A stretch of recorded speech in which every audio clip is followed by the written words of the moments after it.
Du dojo Zen du Châtelet interviendra à présent sur le Zazen par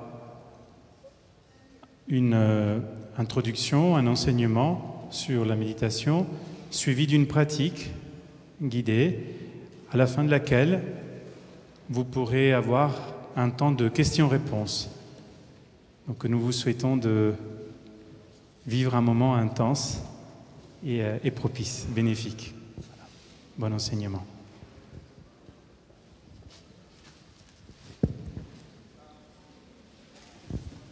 Bonjour. Je ne sais pas si vous m'entendez comme ça. Moi, je m'entends pas. Comme ça, est-ce que ça va mieux? Est-ce que comme ça, c'est bon? Il faut vraiment parler très près. Peut-être comme ça.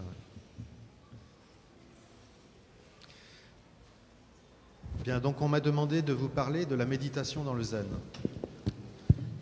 En fait, parler de la méditation dans le zen, ce n'est pas autre chose que de parler du zen, puisque effectivement le mot zen lui-même signifie méditation.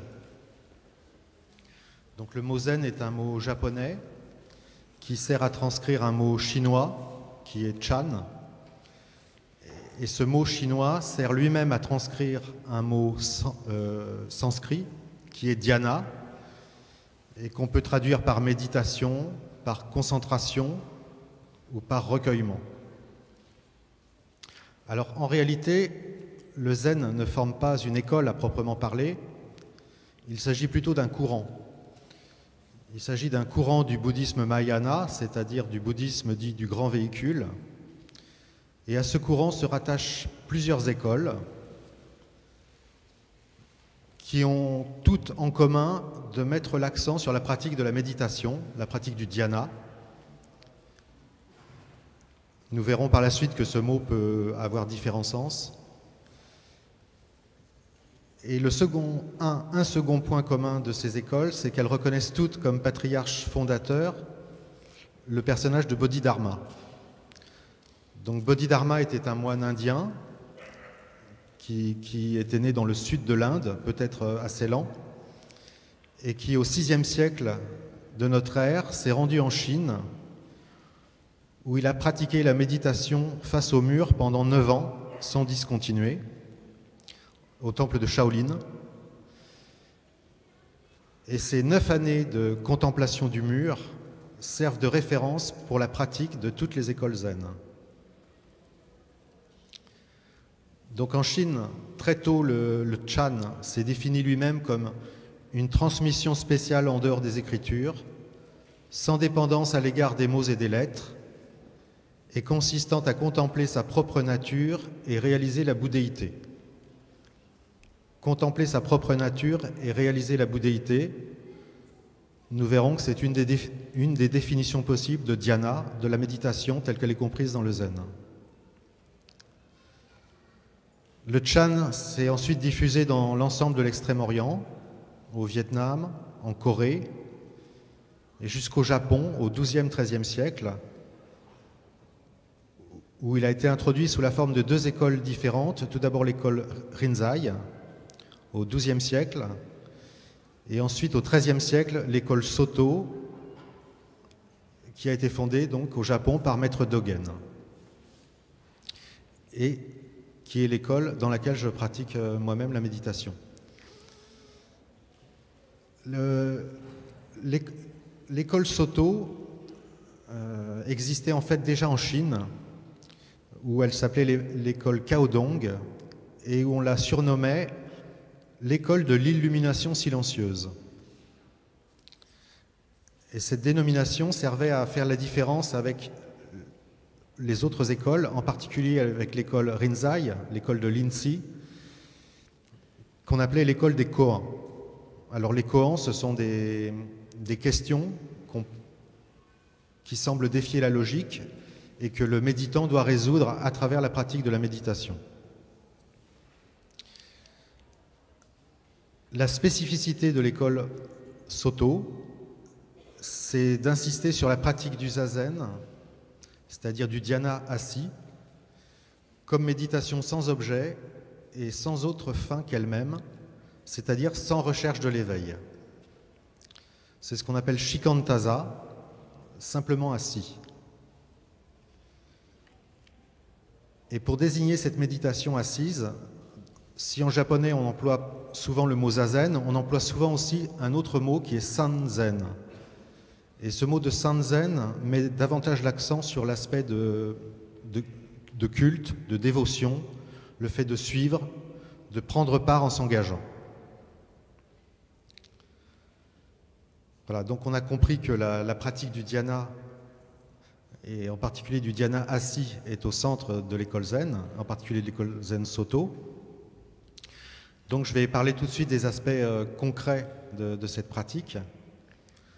Donc le zazen se pratique dans la posture qui était celle du Bouddha en samadhi, on pourrait dire en état d'absorption méditative. C'était la posture qui était la sienne au moment de l'éveil. C'est la posture dans laquelle il a prêché les grands sutras du Mahayana, comme par exemple le sutra du lotus. Donc cette posture a été très minutieusement décrite dans la tradition Zen Soto. C'est en fait la position du Bouddha telle qu'il est représenté derrière moi, avec pour seule différence que c'est la main gauche qui repose sur la main droite.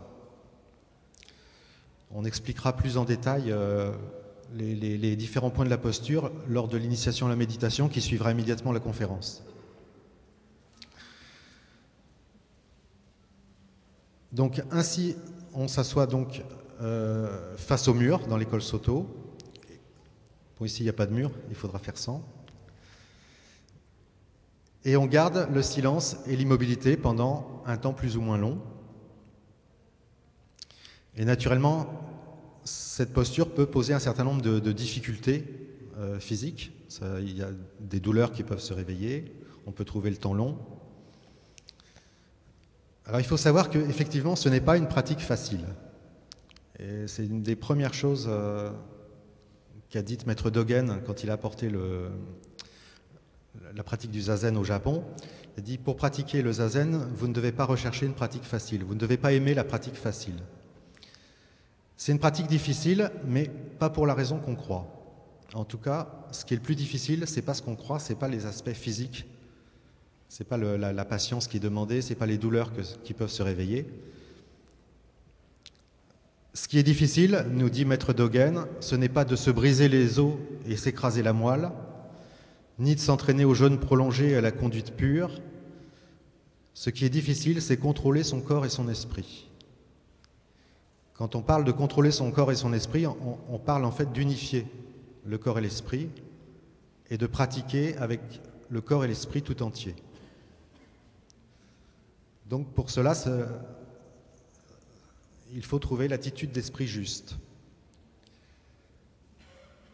Traditionnellement, les maîtres parlent très peu de l'attitude de l'esprit pendant le zazen.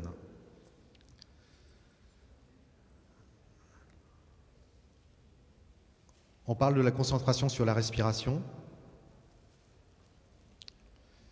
mais les descriptions sont souvent très vagues dans les textes classiques. On dit qu'on laisse simplement la respiration aller et venir. Elle n'est ni courte ni longue, elle est telle qu'elle est. Quand il est arrivé en Europe et qu'il a enseigné le premier la posture de Zazen, Maître Deshimaru a parlé de l'attitude de l'esprit en termes de concentration et d'observation. Il a dit pendant Zazen, on navigue en fait entre concentration et observation. On se concentre sur la posture, on se concentre sur la respiration et on observe les pensées telles qu'elles viennent. On ne cherche pas à faire le vide dans son esprit, on n'essaye pas de ne pas penser parce que sinon on ne fait que rajouter de la pensée aux pensées. On ne stagne pas non plus sur des pensées agréables, on ne repousse pas les pensées désagréables. On observe simplement les pensées comme des vagues qui s'élèvent et qui retombent à l'intérieur de l'esprit.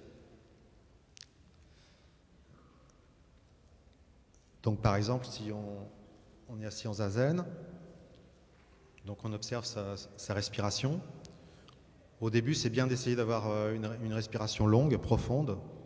Donc on observe en particulier ce qui se passe au niveau de l'abdomen, du hara. On fait attention à ne pas pencher en avant, en arrière, à droite, à gauche. Et ensuite, on observe les pensées. Et puis si à un moment on sent qu'on est happé par ces pensées, qu'on commence à les enchaîner les unes aux autres, on revient à la concentration sur la posture.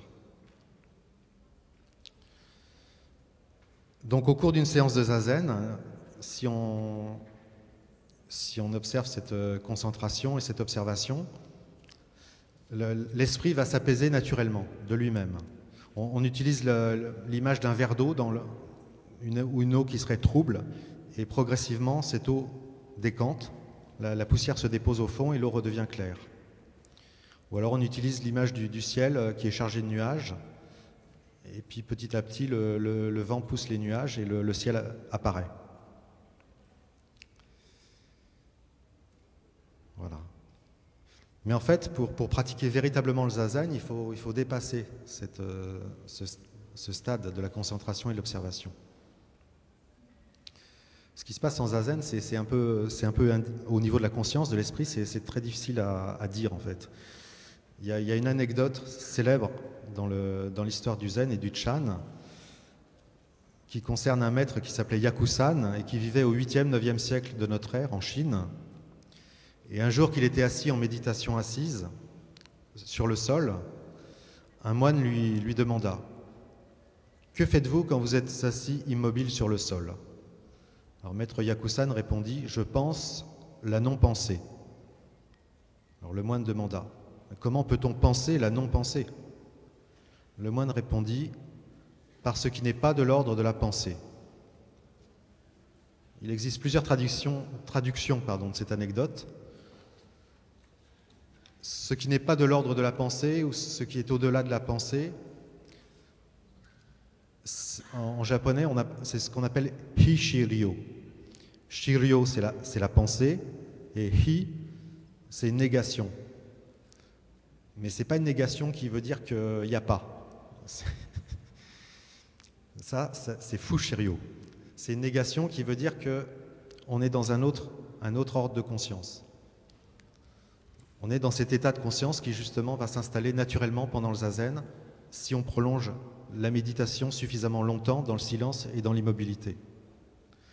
C'est un état dans lequel les pensées continuent à surgir, mais elles se succèdent rapidement et on n'entretient pas de réflexion à partir des pensées, on les enchaîne pas.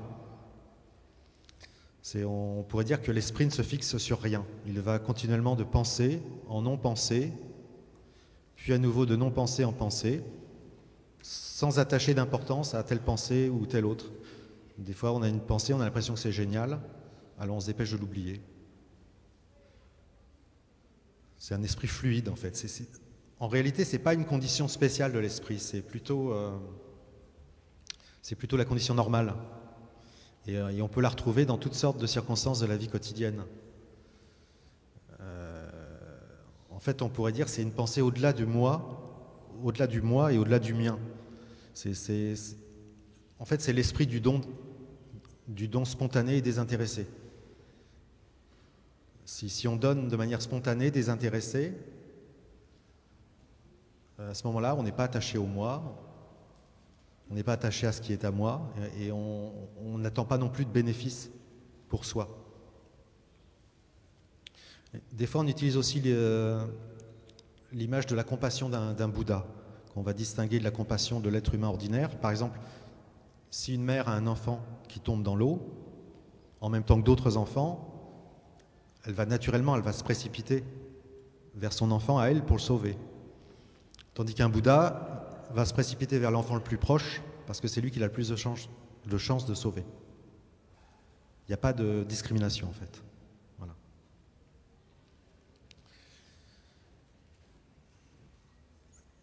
Et en fait, Maître Deshimaru parlait de retour à la condition normale du corps et de l'esprit. Aussi dans le zen, il y a une formule qu'on prononce très souvent qui est l'esprit de la vie quotidienne et la voix. Donc pas un esprit extraordinaire. cet état d'esprit, enfin cet état de la conscience, Ishiryo, c'est pas un but en soi non plus. C'est pas quelque chose qu'on cherche, qu'on va chercher à saisir, à garder. Parce que si on veut fixer cet état, en fait, il disparaît.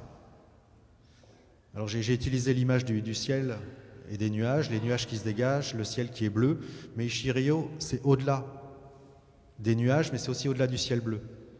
Ishiryo, ça englobe tout ça, c'est le ciel bleu avec les nuages.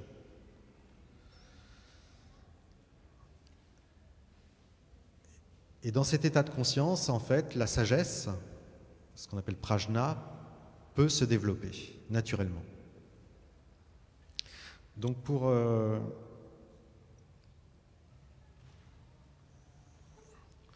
approfondir un petit peu ce que j'ai essayé d'exprimer, il faut évoquer la relation entre la sagesse, prajna, et la pratique, donc dhyana, telles qu'elles sont comprises dans l'école Soto. Alors sans doute vous avez entendu parler des 6 paramitas, les 6 vertus ou les 6 perfections de sagesse, qui est un des enseignements clés du Mahayana. Donc les 6 perfections sont le don, la moralité, la patience, l'effort. La 5e, c'est dhyana, donc la méditation ou la concentration. Et la 6e, c'est prajna, la sagesse. Donc traditionnellement, on comprend qu'il y a une progression dans ces différentes perfections et que dhyana, la concentration, est le moyen d'accéder à prajna, la sagesse. Ou alors on comprend que prajna, la sagesse, est ce qui va éclairer toutes les autres perfections, parmi lesquelles dhyana, la concentration.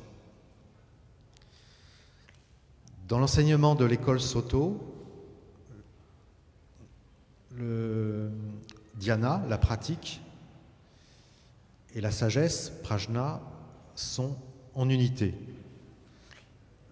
Ça ne veut pas dire que c'est la même chose, mais ça veut dire que c'est plutôt comme les 2 faces d'une même médaille. On dit aussi que la pratique et l'éveil sont en unité. Et Zazen est la pratique de l'éveil, c'est la pratique de prajna.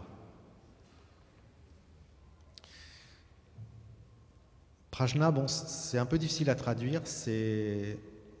Parfois, on dit que c'est la connaissance transcendante. C'est pas une connaissance intellectuelle, analytique. C'est la vision éveillée. C'est la vision des choses telles qu'elles sont. Dans l'école zen, on récite très souvent le Sutra du cœur. Donc, pour essayer d'éclairer cette notion de prajna, je vais citer la toute première phrase en fait du Sutra du cœur, enfin une des premières phrases, qui est le Bodhisattva Kanjizai, au moment où il pratique profondément la sagesse qui permet d'aller au-delà, voit que les 5 skandhas sont vides. Le Bodhisattva Kanjizai, c'est Avalokiteshvara, le Bodhisattva de la compassion. La sagesse qui permet d'aller au-delà, en sino-japonais, c'est Hanya Aramita. Hanya, la sagesse, c'est Prajna. Ce qu'on appelle les 5 skandhas, ce sont en fait les éléments constitutifs de la réalité telle que nous la percevons ordinairement. Ce sont donc les formes matérielles, les sensations, les perceptions, la volition. C'est un nom un peu barbare, mais j'ai pas réussi à trouver une traduction vraiment satisfaisante. On peut dire que ce sont en fait les habitudes de pensée qui sont nées du karma, c'est-à-dire de nos actions passées. Et le 5e skandha, ou le 5e agrégat, c'est la conscience. Et donc selon l'enseignement du Bouddha, c'est la rencontre, l'agrégation de ces 5 skandhas qui est à l'origine de l'illusion d'un moi durable, indépendant et d'une réalité solide.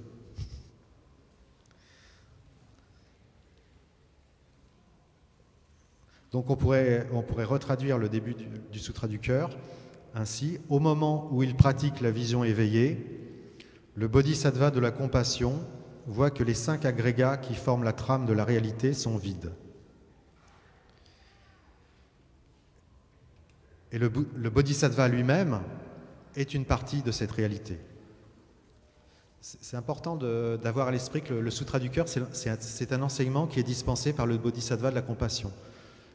Et le bodhisattva de la compassion, la compassion par définition, c'est l'empathie avec les autres. Donc le bodhisattva de la compassion, ce n'est pas un être qui observe les autres comme un témoin qui serait indifférent ou qui aurait une distance. Il observe la réalité en tant que partie de cette réalité.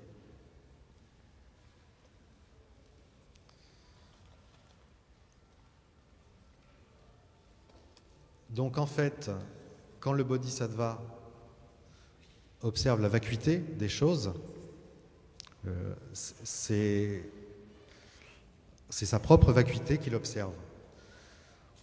On peut dire que dans la vision éveillée, à la fois celui qui observe, ce qui est observé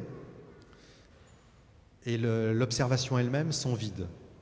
Alors il y a un maître zen contemporain qui s'appelle Okumura Roshi qui explique en fait quand le bodhisattva Kanjizai observe la réalité, en fait c'est la vacuité qui contemple la vacuité. C'est pourquoi dans le zazen en tant que pratique de la sagesse, on peut dire qu'il n'y a pas d'observateur, pas de témoin, rien non plus à observer. Et c'est pourquoi on peut parler du zazen comme une méditation sans objet, mais on peut dire aussi une méditation sans sujet, et on peut dire aussi une non-méditation. En fait, c'est une méditation qui n'a pas d'autre fin qu'elle-même, il n'y a pas d'étape à franchir, il n'y a pas d'échelon à gravir, il n'y a pas d'éveil à atteindre. C'est la raison pour laquelle on dit par exemple que le zazen d'un ancien et le zazen d'un débutant sont le même zazen. Quelle que soit la personne qui s'assoit en zazen, dès qu'elle est assise, l'éveil est là.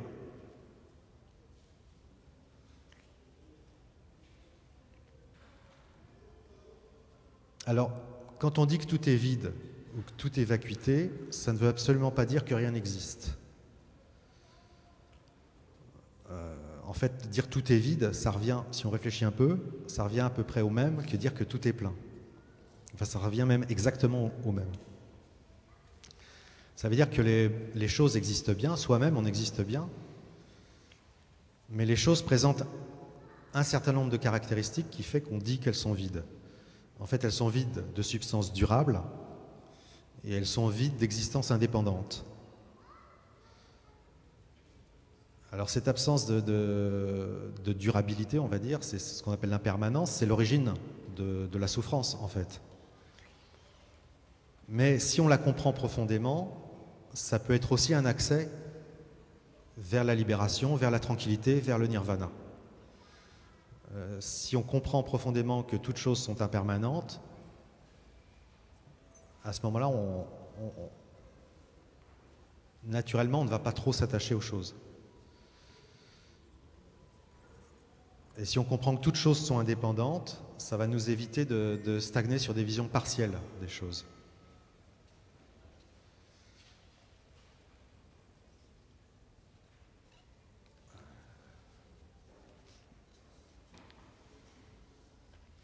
Donc en fait, le zazen, ça consiste absolument pas à s'asseoir et à vouloir rejeter les illusions des sens ou du monde extérieur, mais tout au contraire à s'asseoir et à accepter les choses telles qu'elles sont dans leur totalité,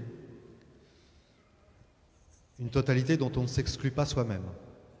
Au contraire, on peut dire que nous sommes vécus par cette totalité et que toute chose enseigne la vacuité et qu'en acceptant la totalité des choses, on peut recevoir l'enseignement de cette vacuité. On peut dire que le zen, c'est se conformer ici et maintenant, accepter ce qui est.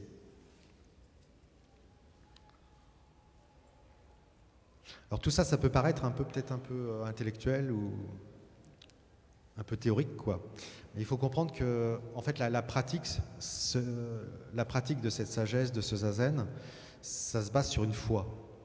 Cette foi, c'est la foi dans la nature de Bouddha, c'est-à-dire la capacité pour tout être de s'éveiller et de devenir un Bouddha.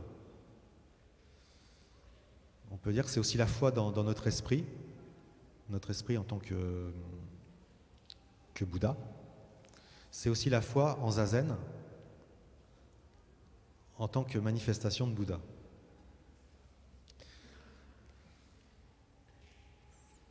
Donc ça, cette foi est vraiment fondamentale, c'est ce qui fonde toute pratique zen.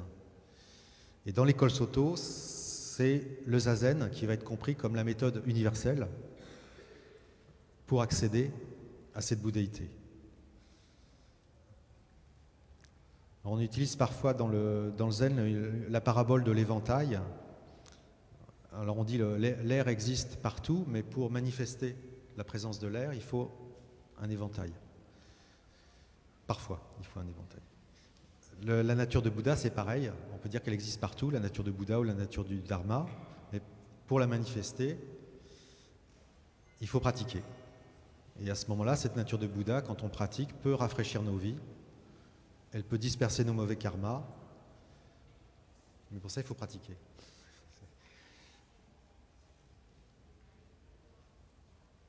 Voilà, donc je pense qu'on peut mieux comprendre maintenant ce que veut dire Maître Dogen dans le Fukan Zazengi, qui est le texte de référence pour nous, pour la pratique du zazen. Le zazen n'est pas l'apprentissage de la méditation, il n'est rien d'autre que le dharma de paix et de bonheur, la pratique-réalisation de l'éveil parfait.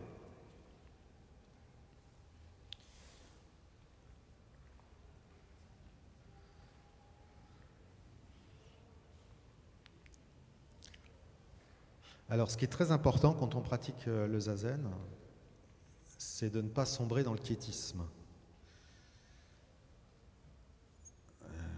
Maître Deshimaru, donc qui a introduit l'école Soto en Europe, disait zazen doit être la roue qui met en mouvement toutes les autres pratiques de la vie quotidienne. À travers zazen, c'est tout notre être et toute notre façon d'être qui doivent changer. La pratique de zazen, en fait, ça doit être quelque chose de profondément dynamique. Il faut qu'il y ait un moteur. Et le moteur, c'est l'esprit d'éveil, ce qu'on appelle la bodhicitta en sanskrit. C'est l'esprit, en fait, c'est l'esprit du début, c'est l'esprit qui motive le début dans la pratique, mais c'est aussi l'alpha et l'oméga de la pratique. C'est-à-dire, on vient à la pratique parce qu'on a l'esprit d'éveil, mais tout au long de notre pratique, cet esprit d'éveil doit continuer à stimuler la pratique, et la pratique elle-même renforce, approfondit, développe cet esprit d'éveil.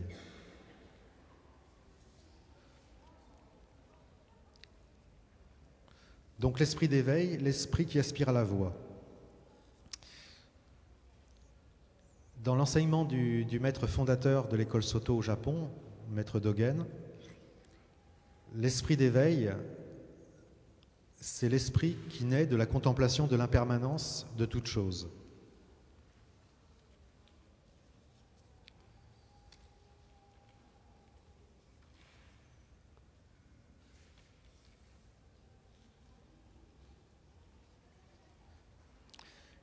Et contemplant l'impermanence de toute chose,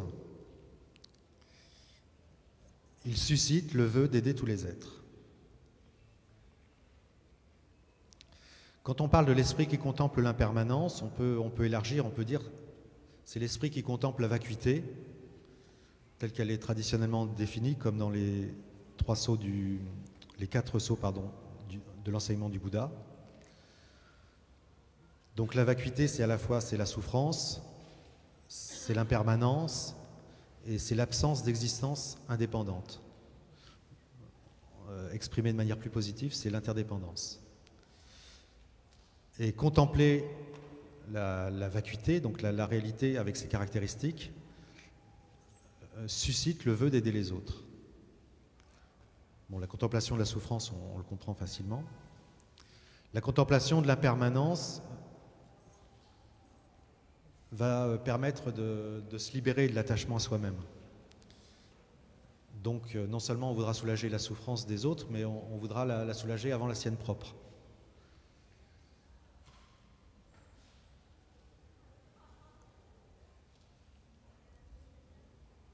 Et l'enseignement de l'interdépendance, c'est qu'en soulageant sa propre souffrance, la souffrance des autres, c'est soi-même qu'on sauve également.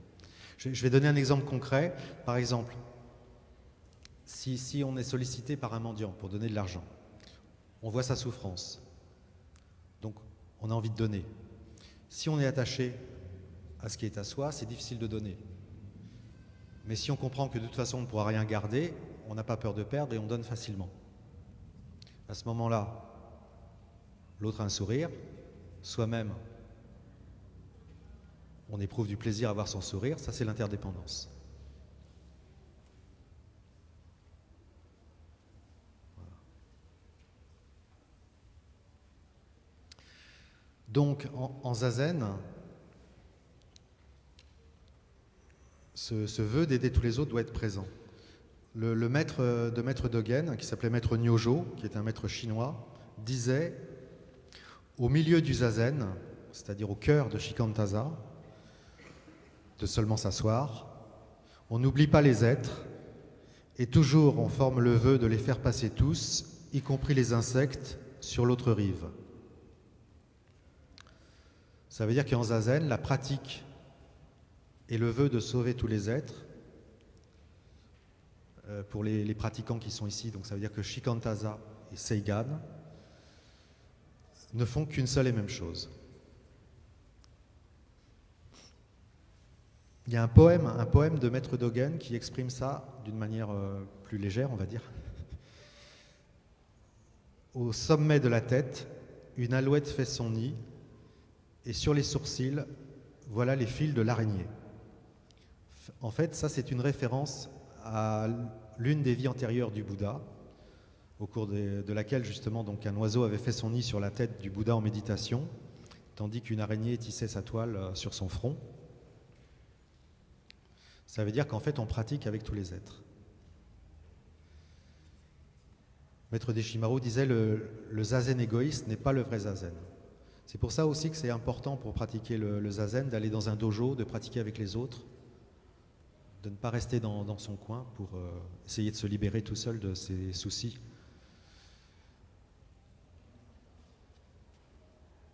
Ça, cette question du vœu, elle est très importante parce qu'en fait, c'est la question de la direction à laquelle on va donner à sa pratique de la méditation.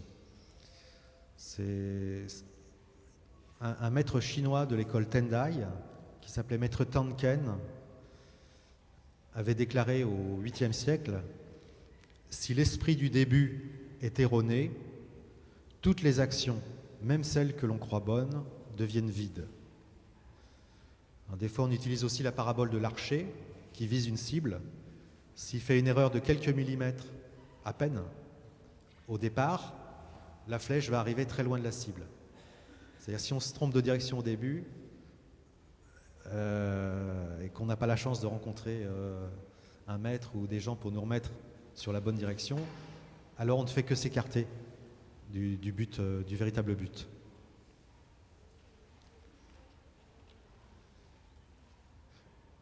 Et si j'ai cité maître Tanken, c'est parce qu'à son tour, maître Dogen l'a cité, à son tour, maître Deshimaru l'a cité.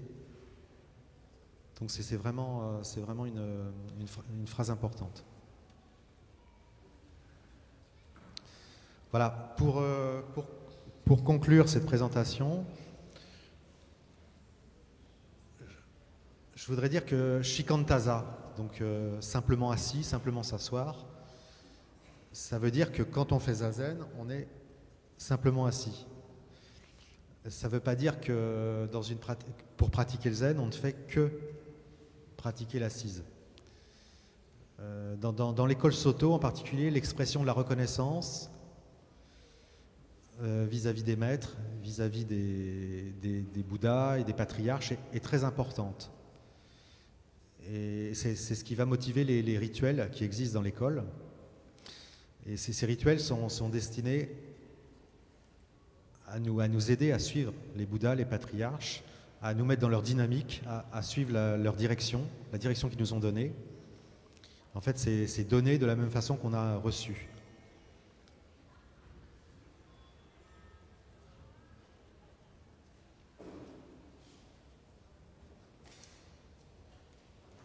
Voilà, je crois qu'on va passer à la partie pratique qui est de loin la plus importante. Donc là, je ne sais pas au niveau de l'organisation générale, Federico, il n'est pas là. Bon. Donc ce qu'on va vous proposer, c'est de pratiquer sur les coussins sur lesquels vous êtes. C'est un petit peu bas malheureusement. Je crois que si vous êtes sur des chaises et que vous désirez nous rejoindre pour la méditation, il reste des coussins derrière les chaises.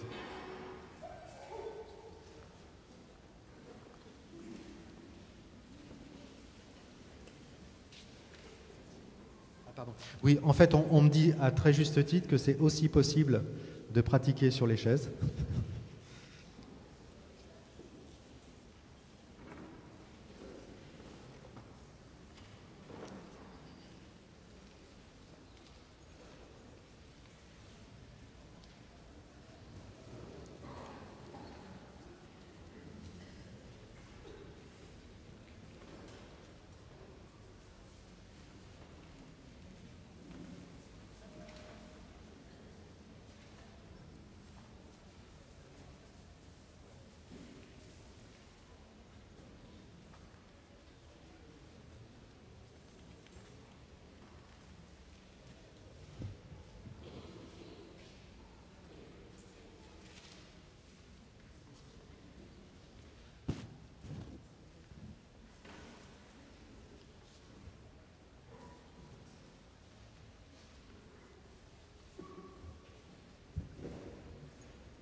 Est-ce qu'il y a dans l'assistance des pratiquants confirmés du Zazen? Vous pourriez venir m'aider, s'il vous plaît? Il faudrait sonner la cloche au début, peut-être de la méditation. Non, le monsieur derrière, il a levé la main.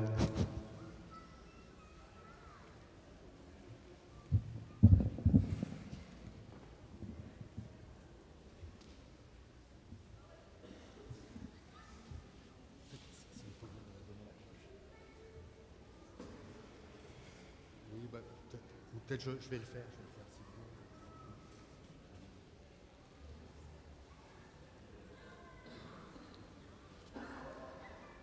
Donc pour s'asseoir, c'est très important d'avoir un coussin, si possible un coussin assez élevé, de manière à pouvoir basculer le bassin vers l'avant en fait.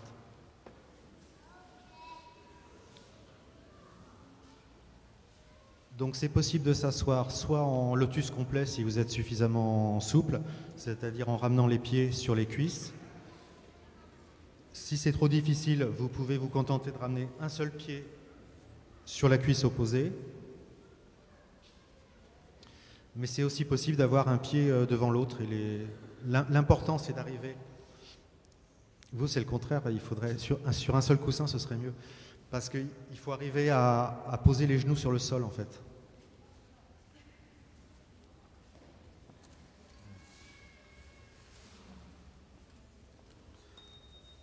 Voilà, donc la base de la posture de Zazen, c'est vraiment les fesses sur le coussin et les deux genoux par terre.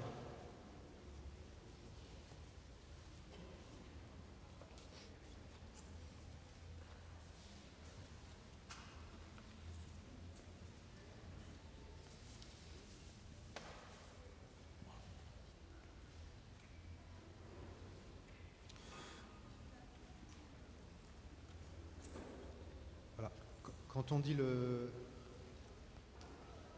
bassin qui bascule vers l'avant, ça veut dire que c'est le haut du bassin, les épines iliaques là, qui vont vers l'avant en fait. Et le sacrum qui se relève légèrement, le bas du sacrum qui se relève légèrement en arrière. Ça, la base de la posture, c'est ce qui fait qu'on va pouvoir rester longtemps immobile et droit.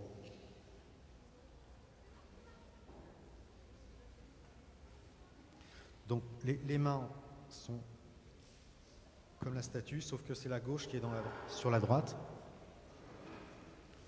avec les pouces qui se joignent à l'horizontale. Et on ramène le tranchant des mains contre le ventre. Et les poignets doivent reposer, si possible, sur le haut des cuisses. Moi, je triche parce que j'ai des manches assez grandes.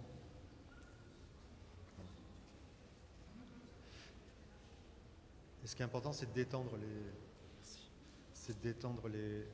les épaules, redresser donc la colonne vertébrale. Il faut faire comme si on avait un fil au sommet du crâne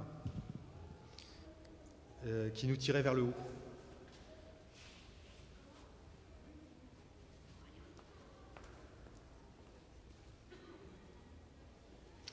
Donc les dents sont jointes, la pointe de la langue contre le palais à l'arrière des dents du haut. Les paupières sont mi-closes. Le regard tombe à environ 1 mètre devant soi. S'il y a quelqu'un qui est assis en méditation juste devant vous, c'est à peu près au milieu de son dos.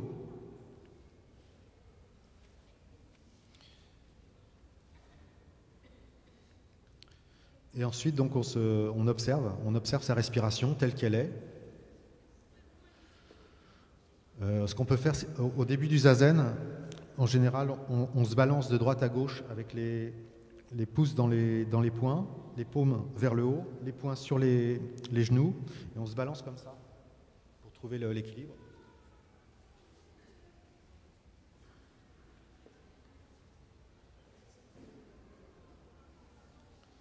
Quand on est droit, donc on s'immobilise. Après, on peut respirer 6-7 respirations ordinaires en respirant bien, à fond. Ensuite, on se concentre sur l'expiration et on laisse l'inspiration revenir naturellement.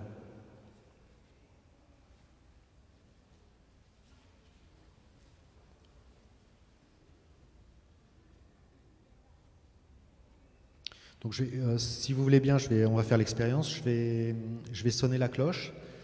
Et donc, vous essayerez de ne plus bouger et de ne pas faire de bruit jusqu'au coup de cloche suivant.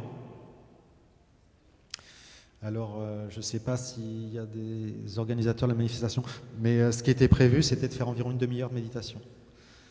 Alors, on va peut-être faire un peu plus court. On va essayer 20 minutes et puis on verra 20 minutes si vous ne bougez pas trop, si on prolonge. Voilà. Si c'est insupportable, vous joignez les mains comme ça, vous saluez, et puis vous pouvez décroiser les jambes et ramener vos jambes devant vous. Ce qui est important, et après de ne plus bouger. Ce qui est important, c'est de ne pas déranger les autres, de laisser les autres méditer.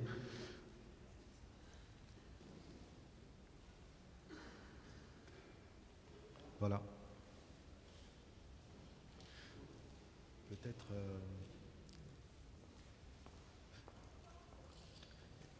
Peut-être tu peux aider, si tu vois des gens qui penchent trop d'un côté ou de l'autre, tu pourras les redresser. Merci.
Je rappelle les différents points de la posture.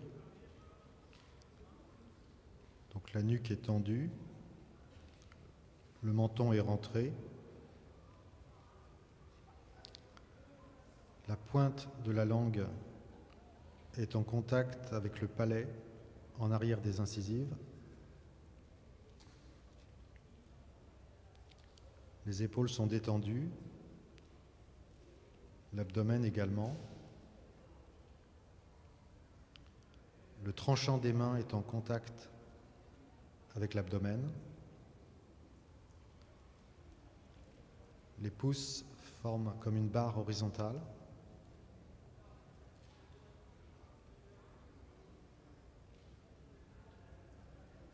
Et on appuie fermement sur le sol avec les genoux.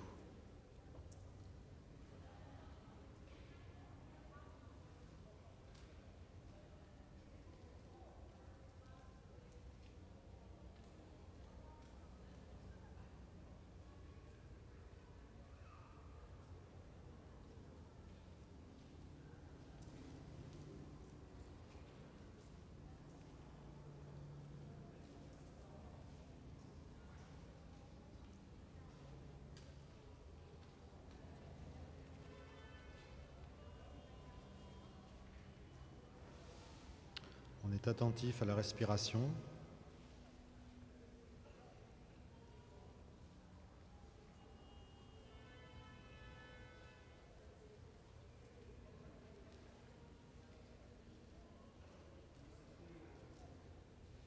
La bouche est fermée, on respire par le nez.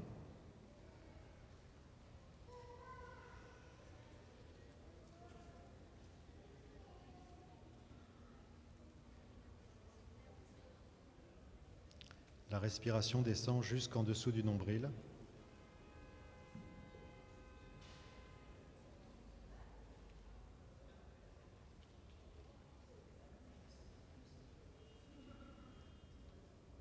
On la laisse aller et venir naturellement.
Parfois, les pensées s'emballent. À ce moment-là, c'est important de ne pas intervenir, simplement les laisser passer d'elles-mêmes.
Plus qu'une minute.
Voilà. En général, au début du zazen et à la fin du zazen, on a l'habitude de saluer avec les mains jointes.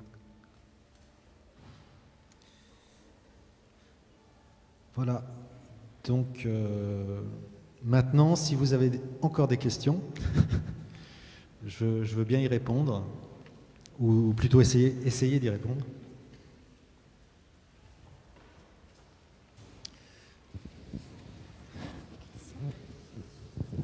Peut-être quelqu'un veut... Attendez, vous allez avoir un micro. Une question très simple. Où enseignez-vous à Paris? Je suis pas là pour, pour faire de la promotion pour un groupe. En fait, je préfère que vous me posiez la question dehors.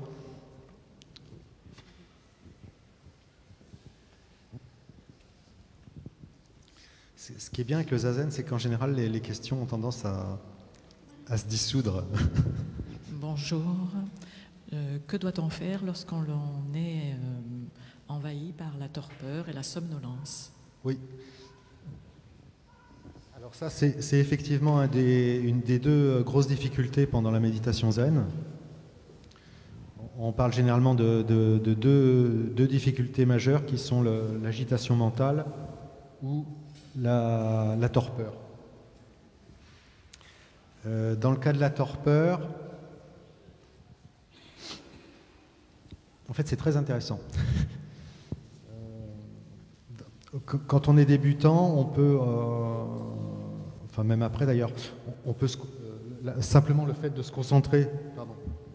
J'ai un peu de mal à vous répondre en vous regardant derrière. Oui, ah oui, merci. Merci.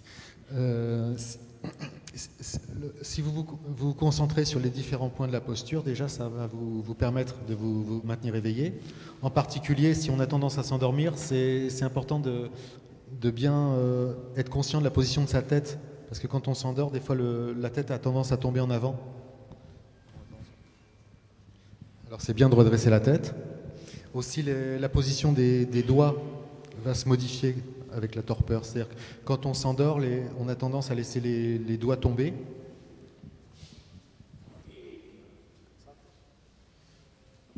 Il faut bien les remettre à l'horizontale.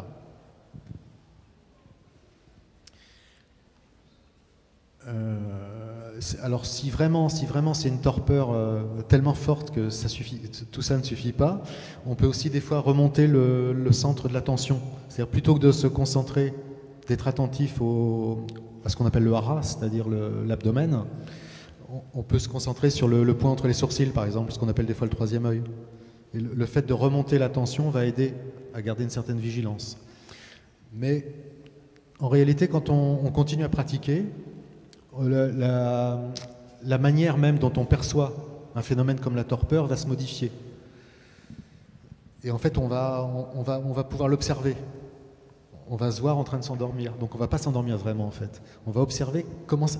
Bon ben voilà, je m'endors, c'est intéressant, qu'est-ce qui se passe exactement? On observe. Et et en fait on maintient une vigilance. Et à un moment, on finit par réaliser que même cette torpeur, s'endormir, c'est aussi faire quelque chose.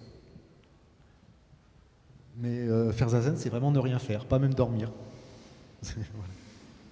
Je ne sais pas si ça peut vous aider.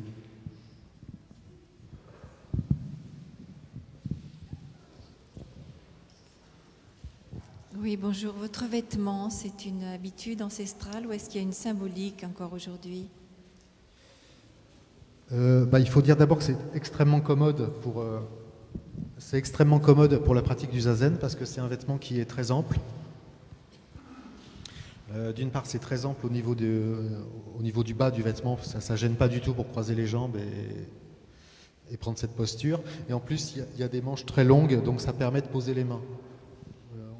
On roule les manches pour poser les mains dessus. Alors ce vêtement, en fait, il vient de Chine. Alors si on peut parler de symbolique au niveau des vêtements, effectivement, il y a une symbolique. Les vêtements rappellent l'histoire du zen, en fait.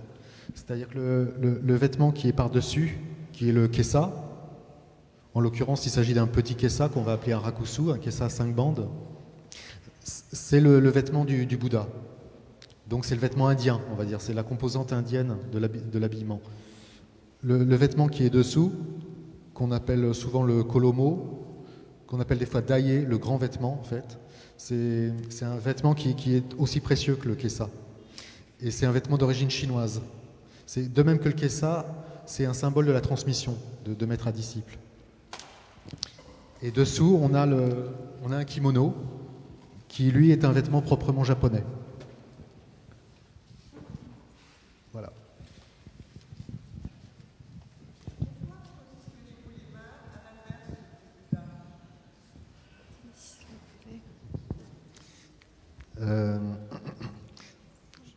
Je recommence.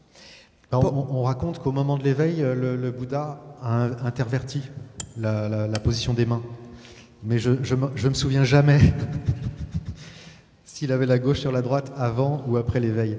C'est pas très important. Ce qui est important, c'est de respecter scrupuleusement la posture telle qu'elle a été définie par les générations de maîtres, de rien mettre de personnel là-dedans. Donc de suivre rigoureusement les prescriptions. Et voilà.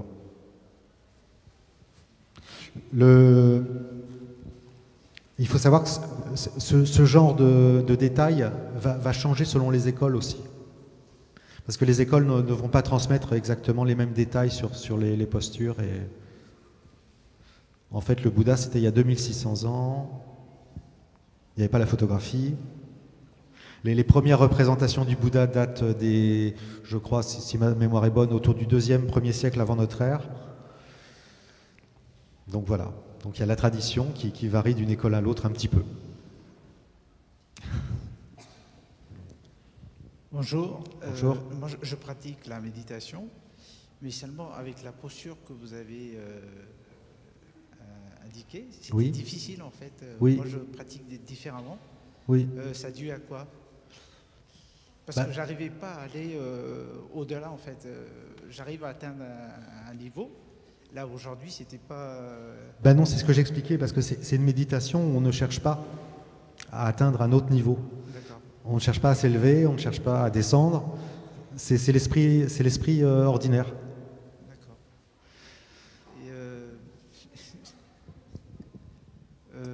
Et quand vous parlez du 3e œil. Oui. C'est une image, c'est simplement une image. C'est simplement pour se maintenir éveillé quand vraiment le sommeil est irrésistible. C'est pas, il n'y a rien de. Non, parce que quand je pratiquais avec mon gourou, enfin je sais pas comment on l'appelle, mon maître, on arrivait à faire le 3e œil, on arrive à déplacer et tout. Ouais. Et quel est l'avantage d'avoir ça? Aucune idée. D'accord. Je suis désolé. Non, c'était simplement un moyen commode pour se concentrer et pas s'endormir, mais il n'y a pas de finalité autre. Quand j'ai parlé de ça, je ne mettais pas de finalité autre derrière. Parce qu'à chaque fois on pratique la méditation, vous parlez quand on n'atteint pas un certain niveau. Ouais. Chaque jour est différent de ce qu'on fait. Tout à fait, oui. Ouais. Et puis un jour, on va sentir tous les nerfs du cerveau descendre jusqu'aux pieds. Une autre fois, l'œil qui déplace et tout. Ça dû à quoi? Pourquoi? C'est l'impermanence. C'est un des grands enseignements du Zazen, c'est effectivement qu'on ne fait rien, mais c'est jamais la même chose. C'est toujours neuf. Merci. Je vous en prie. On va vous donner un micro.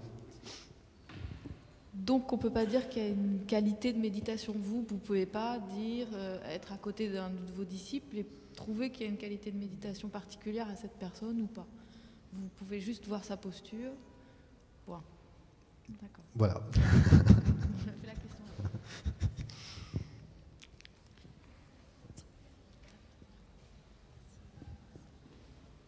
Justement, pour continuer votre question peut-être, la qualité de la posture reflèterait-elle la qualité de la méditation?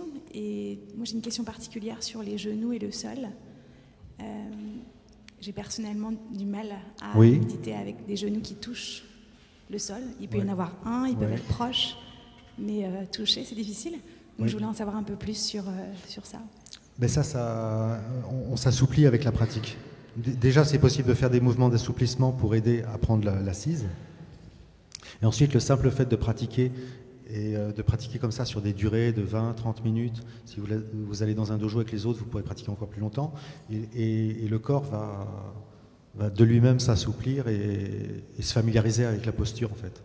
Et vous allez créer votre propre posture. C'est pour ça que c'est difficile de parler de qualité de la posture. De toute façon, dès le début, si vous êtes vraiment concentré et si vous aspirez vraiment à pratiquer, dès le début, c'est Zazen.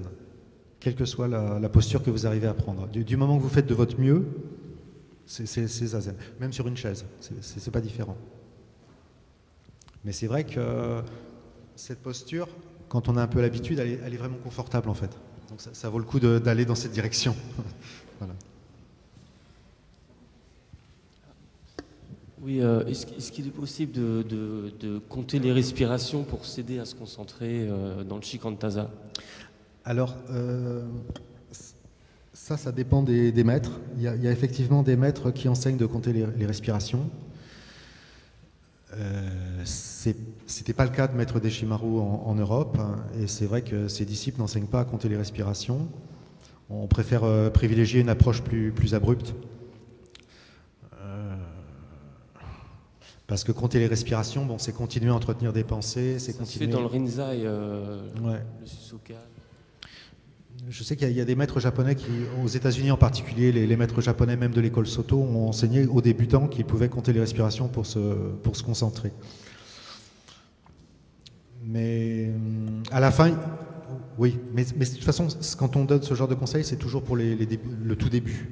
C'est pour vraiment les personnes qui ont beaucoup de pensées, qui ont du mal à se calmer.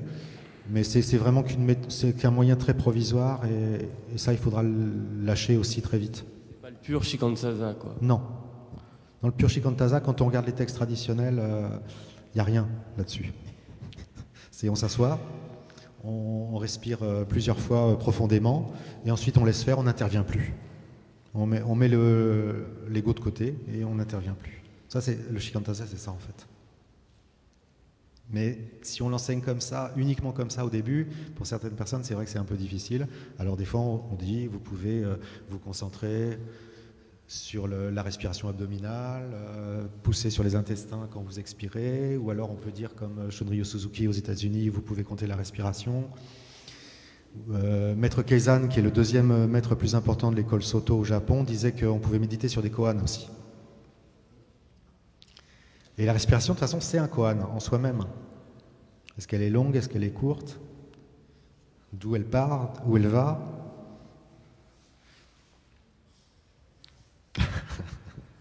Sujet de méditation.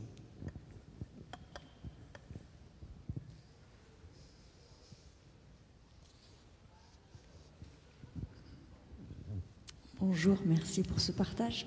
Bonjour. En fait, c'est une question un peu terre à terre, hein, mais voilà. Oui, mais on est dans la bonne position pour ça. Oui. Moi, la problématique, c'est de tenir en fait par rapport à la circulation. Et je me dis, bon, respire bien profondément, mais c'est déjà penser quelque chose, donc bon, jusqu'à ce que ça aille aux orteils, mais j'ai l'impression que ça coince quand même en fait. Oui, mais c'est parce que vous n'avez pas l'habitude. Il faut du temps. Il y a des problèmes, il faut des mois ou des années pour que ça passe. Mais ça passe. Et ça passe tout seul. Et on ne sait même pas pourquoi ni comment c'est passé, mais ça passe. Okay, merci. Si vous voulez pratiquer le zazen, il faut être tenace. Il faut être constant et tenace. Et confiant.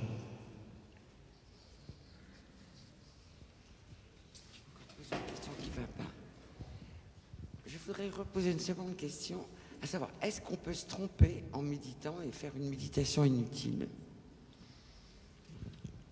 Bah oui, tout à fait, oui. Donc, comment savoir Comment savoir Si vous êtes en zazen et vous faites que penser à ce que vous avez fait juste avant ou ce que vous avez fait juste après, et que vous ne faites qu'entretenir ce genre de pensée, et que vous passez complètement à côté de ce qu'il y a ici et maintenant, oui, on peut dire que vous vous trompez, oui. C'est bien parce qu'on fait quand même le mieux qu'on peut. Et c'est pour ça que c'est bien de pratiquer avec les autres, et c'est bien de pratiquer avec un maître, avec quelqu'un qui va constamment vous inciter à revenir ici et maintenant, et qui va vous aider à garder le bon cap. D'accord, merci beaucoup. Je vous en prie. Mais il y a des erreurs encore, ça c'est pas méchant comme erreur, mais il y a des erreurs beaucoup plus graves. Par exemple, de croire qu'on est éveillé. Croire qu'on est éveillé, par exemple. On fait zazen et puis à un moment, on croit qu'on a l'éveil. Ça, c'est dans les erreurs graves. Et là encore, un maître peut vous aider à réaliser que vous avez peut-être un éveil, mais très relatif. Voilà.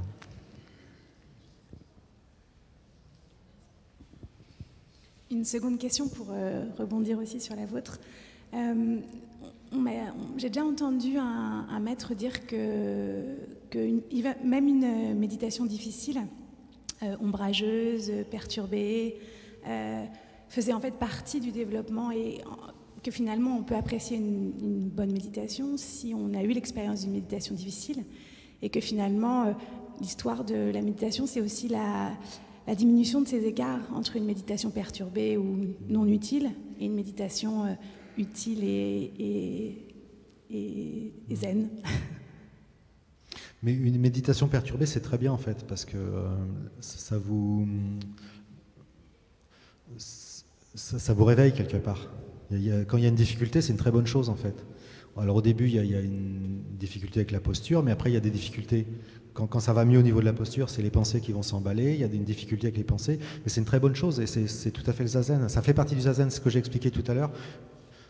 On dit des fois, quand on reste en zazen, les nuages se dispersent, le ciel redevient bleu, mais le zazen, c'est bien au-delà du fait qu'il y ait des nuages ou qu'il n'y ait pas de nuages. S'il y a des nuages, c'est aussi le zazen. Enfin, c'est pas... Et au contraire, c'est bien.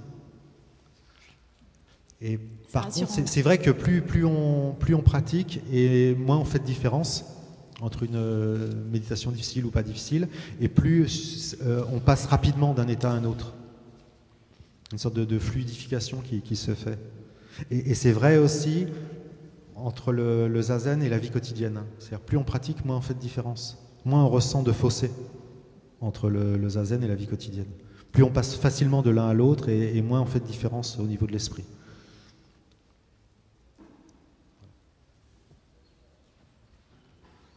Je pense qu'on va...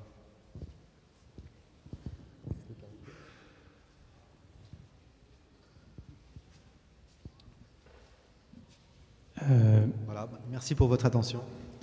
Nous allons remercier Laurent Stream du Dojo Zen de Châtelet. Vous pouvez trouver des informations sur les horaires de la pratique ainsi que des enseignements donnés dans ce dojo dans un petit dépliant qui se trouve sur le stand de l'Association Zen Internationale. En sortant, vous parcourez, et ça sera sur votre gauche. Vous aurez un dépliant avec les renseignements sur les enseignants et sur les horaires. Donc, nous pouvons remercier ensemble l'enseignant.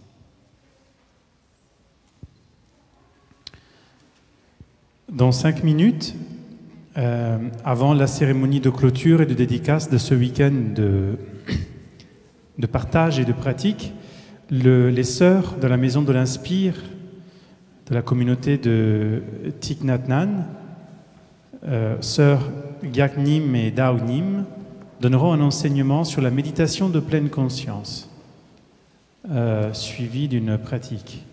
Donc ceux qui souhaitent se dégourdir les jambes et revenir, et ceux qui souhaitent s'installer, voilà, nous allons commencer d'ici exactement 7 minutes. Voilà, merci.